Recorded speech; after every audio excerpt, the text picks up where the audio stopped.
My stepsister bullied me my whole life. Now she lost her house with 4 kids and sued me to steal mine. But the judge said something that left her destroyed. I'm 25 years old. I work in digital marketing, and honestly, I need to get all of this off my chest, because what happened a few months ago still makes me so angry that sometimes I can't even sleep well. Basically, my stepsister, well, technically my stepsister, although she never considered me family, tried to steal my house. And when I say steal, I'm not exaggerating. She literally sued me to force me to give her my house. But okay, let me start from the beginning because otherwise this isn't going to make any sense. I was 7 years old when my mom married Madison's dad. I remember that day perfectly because I was super excited. You know, I thought I was going to have an older sister, someone to play with and share secrets with, and all those things little girls imagine. Madison was 8 years old at the time, only a year older than me. And the first time I tried to talk to her at the wedding, she looked at me like I was something disgusting that had stuck to her shoe. I'm not exaggerating. She really looked at me like that. And then she just turned around and left. My mom told me to give her time, that she was processing her parents' divorce and the new marriage, that it would be difficult for her to adjust. I guess I thought things would get better over time, but oh God, I was so wrong. The next few years were basically hell. Madison made my life impossible at home. She hid my things, told her dad that I was bothering her when I wasn't even talking to her, pushed me when nobody was looking, and the worst part was that at school it was even more horrible. We went to the same school, obviously, and she made sure everyone knew that I wasn't really her sister, that I was just the daughter of the woman who had married her dad. I remember once I organized a birthday party. I was like 11 years old, and I invited my whole class. And Madison literally went to every kid who showed up and told them I was a liar and that she didn't know me. Most of the kids left. My mom had to call their parents to explain the situation. It was humiliating, and when she confronted Madison about it, she just shrugged and said it wasn't her problem. My stepdad, Madison's dad, at first tried to be nice to me. He helped me with homework, took me to the park, that kind of thing. But Madison constantly manipulated him. She would cry and tell him that he loved me more than her, that he was replacing her, and although he tried to explain that there was room for both of us in his life, he eventually started keeping more distance from me so as not to upset her. I don't really blame him. She was his biological daughter, and I was just his new wife's daughter. But it hurt anyway. My mom and he had 2 more children together. When I was like 9 and 10, my half-siblings, and with them, Madison was completely different. She held them, played with them, acted like the perfect big sister, but with me, she remained cold and cruel. When Madison was 13, she decided to go live with her biological mom full-time. Honestly, it was a huge relief. The house felt calmer. I could invite friends over without fear of her scaring them away or embarrassing me. I thought maybe now I could have a normal adolescence. And for a while, that's how it was. I saw her on vacations or holidays when she came to visit her dad, but she basically ignored me, and I was more than happy with that arrangement. Life was better without her around. Period. Things got complicated when she was 16 and got pregnant. Her mom basically kicked her out of the house. I mean, super supportive lady, and Madison had no choice but to come back to live with her dad and my mom. I was 15 at the time, and I remember my mom sat me down and told me that Madison was going to need a lot of support, that it was going to be difficult for her, to please try to be understanding. And I tried. I really tried. When the baby was born, a beautiful little girl, I wanted to meet her. I wanted to help. But Madison made it very clear that I was not going to be around her daughter. She told me verbatim, "I don't want your bad energy near my baby," as if I were some kind of evil witch or something. My mom tried to reason with her, but Madison would get hysterical every time I entered the same room as the baby. Madison lived with us until the baby was like 6 months old, and then she got a small apartment with government assistance and moved out. Over the next few years, I saw her maybe 5 or 6 times total, always at my half-siblings' birthdays or at Christmas, and she continued to completely ignore me. She had 3 more kids over the following years. Different fathers, all of them. None of them were really present in the kids' lives from what I heard. I meanwhile graduated high school, went to college, got a good job in digital marketing, and about 3 years ago, I managed to buy my own house. It's a small house, 2 bedrooms, nothing fancy, but it's mine. I paid for it with my own money, and I was super proud of that. Okay, fast forward to about 8 months ago. My mom calls me one day, and from her tone of voice, I immediately knew something was wrong. She tells me that Madison lost her job, couldn't pay rent, got evicted, and that now she and her 4 kids were living with them and my half-siblings at their house. My mom and stepdad have a 3-bedroom house.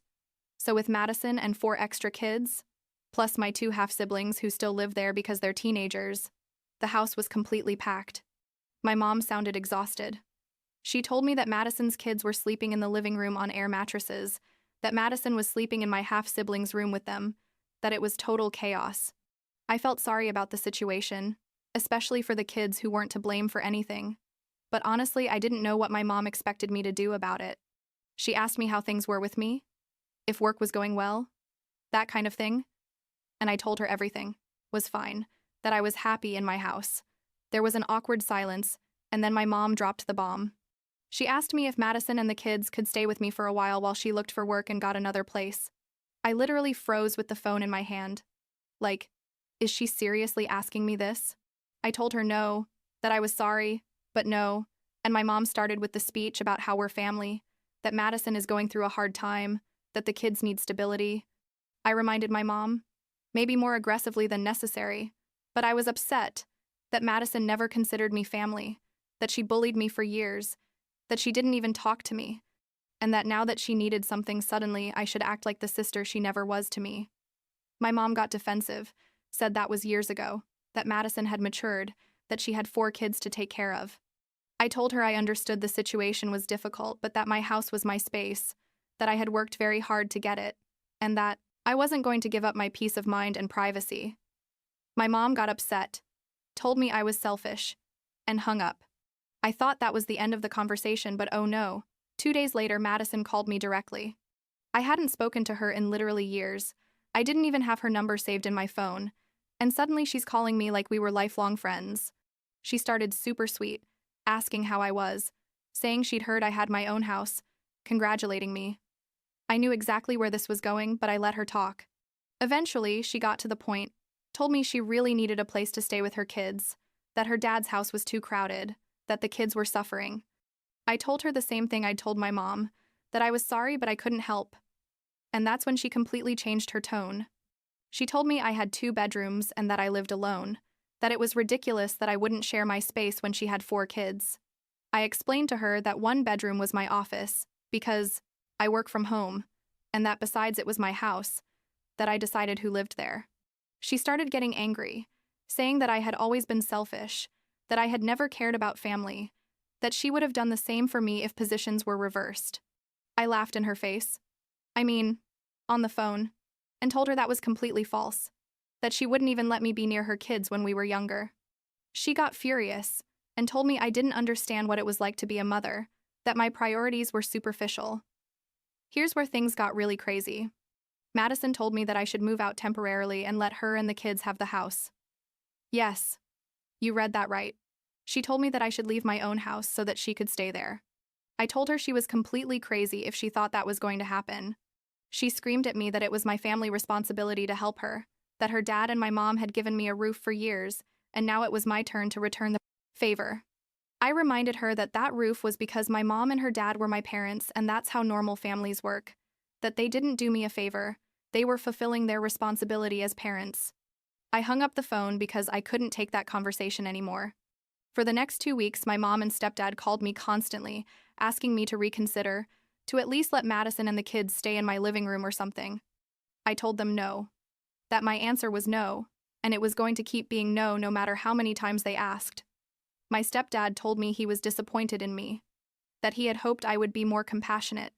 That hurt because he had always been relatively good to me, but it also upset me because he never demanded that Madison be kind to me all those years, but now I had to sacrifice my home for her. Then one Saturday morning, I was in my pajamas drinking coffee. I hear the doorbell, and when I open the door, there's Madison with her 4 kids and like 3 huge suitcases. The kids looked tired and confused. The oldest was maybe like 8 years old and the youngest like 3. Madison smiled at me and said, "Well, here we are. Thanks for letting us stay." I stood there completely in shock. I told her what part of no had been hard to understand. She tried to push the suitcases into my house, and I literally had to block the door with my body. The kids started crying. Madison was yelling at me that I was scaring them. How could I be so cruel to innocent children? I told her to leave immediately, or I was going to call the police. Madison laughed and said I wouldn't dare do that, that I would look like the bad guy in the story.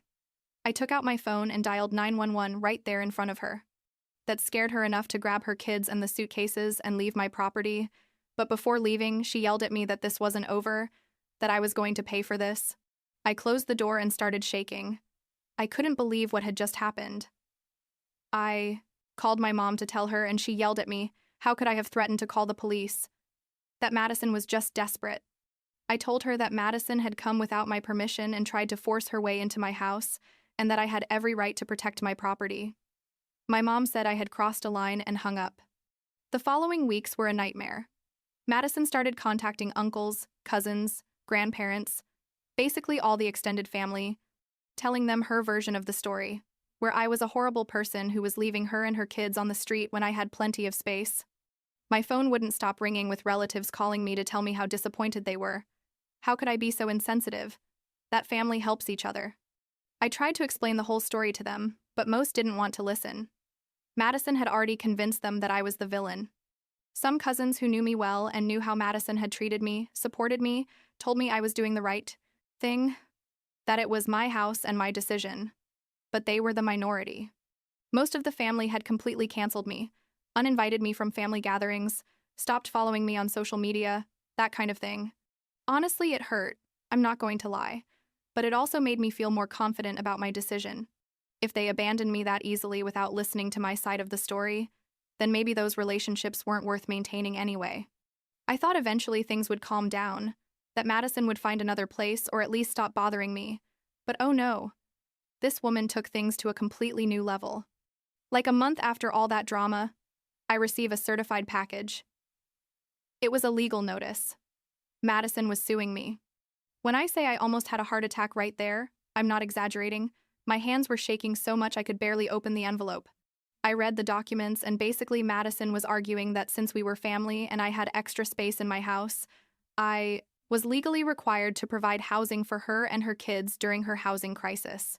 I called a lawyer immediately, spent like $800 just on the initial consultation, and he assured me that the lawsuit was ridiculous and had no legal basis. He explained to me that no one can force another person to give them their private property just because they're family. That's not how the law works. But I still had to go to court. I had to hire the lawyer. I had to deal with all this additional stress. I asked him if I could countersue for harassment or something, and he said we could consider it depending on how the hearing went. The next 2 months were horrible. I wasn't sleeping well. I was constantly anxious. Every time my phone rang, my heart would race, thinking it was something else related to the lawsuit. I had to gather all the documents from buying my house, bank statements, anything that proved the house was completely mine and that I had bought it with my own money. My lawyer prepared me for what might happen at the hearing, told me that Madison was probably going to try to make me look like the bad guy, that I should stay calm, no matter what. The day of the hearing arrived. I put on my best pantsuit, arrived like half an hour early because I was super nervous. Madison arrived with my mom and stepdad, which hurt to see because it basically confirmed that they were on her side in all of this. Madison looked victimized. Her eyes were red like she'd been crying, and she shot me a look of pure hatred when she saw me. The judge was an older woman, like 60 years old, and you could tell she'd seen all kinds of cases. The hearing started, and Madison's lawyer, who honestly didn't seem very enthusiastic about the case, presented the arguments. He basically said that Madison was in a desperate situation with 4 minor children, that I had space in my house, that we were family, and that there was a moral and possibly legal obligation to help. My lawyer stood up and basically dismantled every argument, explained that there was no law that forced a private property owner to give up their space to family members, that I had bought the house with my own money, and that it was completely my decision who lived there. Then the judge asked me directly if I was willing to reach some kind of agreement with Madison, maybe let her stay temporarily with a rental contract or something. I said no, and briefly explained the history of our relationship, how Madison had treated me for years, how she had never considered me family until she needed something from me. The judge nodded and asked Madison if what I was saying was true. Madison tried to deny it at first, but my mom, surprisingly, admitted that, yes, they had had a difficult relationship when we were younger. The judge looked increasingly annoyed with the case. She asked Madison's lawyer what legal precedent he was using for this case, and he basically admitted there wasn't any real one, that They were appealing to compassion and sense of family obligation. The judge said something I'll never forget. She said that her court wasn't there to force people to be compassionate, that there were government assistance programs and nonprofit organizations to help families in housing crisis, but that there was absolutely no legal basis to force someone to give up their private property to a relative. She dismissed the case right then and there, didn't even put it into deliberation or anything. Madison started crying. My mom was hugging her. My stepdad was looking at me with a mixture of sadness and anger. The judge looked at me and told me she understood. It was a complicated family situation, but that I had done the right thing by defending my rights as a property owner.